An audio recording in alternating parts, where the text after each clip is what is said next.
They had such an amount of wealth as was never possessed by kings and potentates, and is not likely ever to be again. The entire area was densely crowded and kept up a multitudinous sound of human voices and din and clatter of all sorts, night and day. There were kings' baths, and there were separate baths for women, and to each of them they gave as much adornment as possible. There were many temples built and dedicated to the gods, also gardens and places of exercise.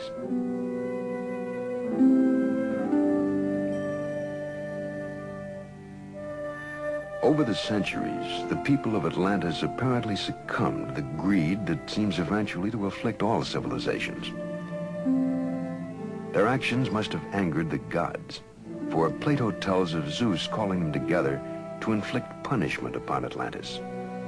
And when he had called them together, he spake as follows. And here Plato ends his tale in mid-sentence. But the people of Atlantis had been warned, and they fled the island in haste.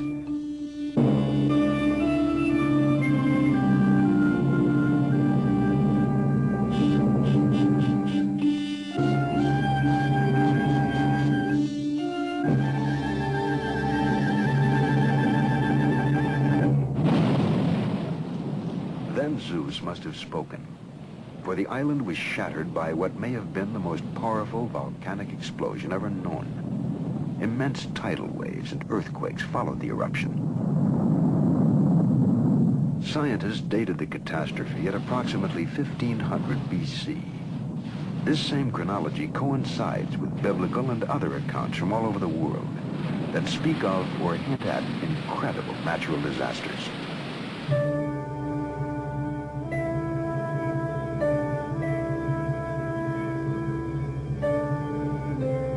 In Plato's time, this island was known as Thera. Today it is called Santorini. Was it also once the site of the fabled empire of Atlantis? We may never know, but the ruins of some ancient civilization are here, buried under a 250-foot layer of ash and pumice that covered the island 3,500 years ago. Was this the end of the beginning? The moment when all advanced forms of technology and culture vanished from Earth? Could their destruction be remembered now only as myths? Might such myths extend even beyond the Earth to incredibly dim memories of catastrophes suffered on other planets?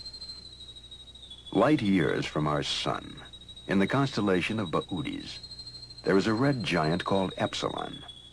It is circled by a planet that may once have supported life. Some scientists believe that a space probe was sent from that planet toward the Earth. They believe the probe received these signals in 1927. They were the first radio signals sent from Earth into space. These echoes have a different delay pattern. There is no natural explanation for the difference. Duncan Lunan, of the British Interplanetary Society, has interpreted the echo pattern as a message from the space probe, a message from a dying planet in Epsilon Bootis. The star has become what we call a red giant. If we look at this painting here, it can illustrate the point. What has happened is that the star has exhausted its reserves of hydrogen in its core. In this situation, the inhabitants of the planetary system would find themselves in real danger. Their own planet would get hotter. In time, all the planets would get very hot. They would have, in other words, to perfect first interplanetary and then interstellar travel in order to get away from the sun. It's possible that in the course of our history in the last 13,000 years that ships from Epsilon Bootis have come here, have conducted survey missions, possibly even had small settlements established here for a time and pulled out again. It is possible that visitors from Epsilon Bootis arrived 13,000 years ago. Perhaps a city in Peru, abandoned 3,000 years ago, was the base. It once held 100,000 people. Why did they flee? We will never know. for they left nothing of themselves, no trace of their presence, except a silent city of mud walls.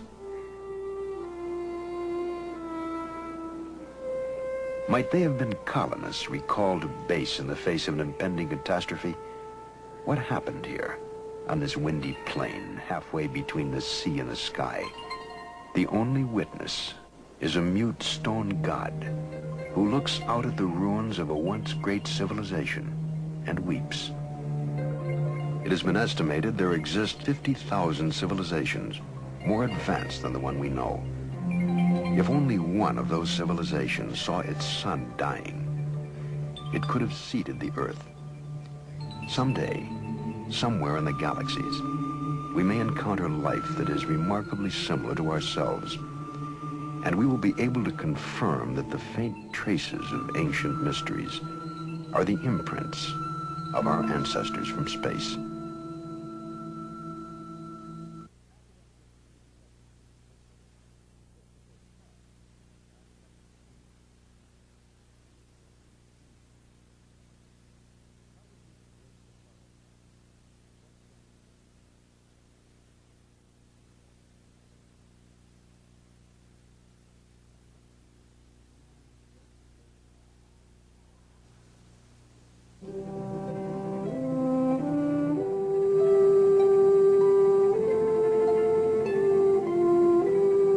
Man has been in space since 1957, when the Russians first orbited a grapefruit-sized satellite called Sputnik.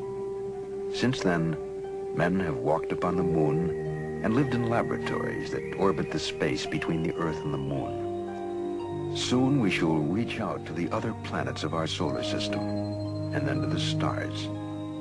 But even before men ever dreamed of space travel, they reported on visitors from space. And to this moment, the reports continue. Are the most recent UFO sightings evidence of continued alien interest in the Earth? Is someone in space still watching the descendants of a colony sent to Earth thousands of years ago?